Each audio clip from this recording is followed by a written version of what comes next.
These objects aren't normally on display, and the reason it's so important to bring them out into the community is it's giving people a chance to see things that they don't normally see. It's helping people spark interest and creating conversations, and it's all about developing those new audiences for museums into the future.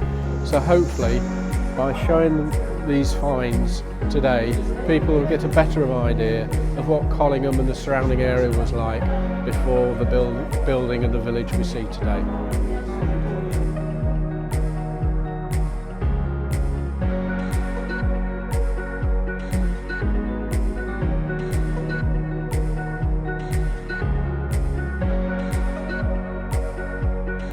It's a brilliant day with a lot of activities. With my little one, we just come to see and learn a little bit of the animal, about the beautiful mammoth, a bit of an ancient part of this area.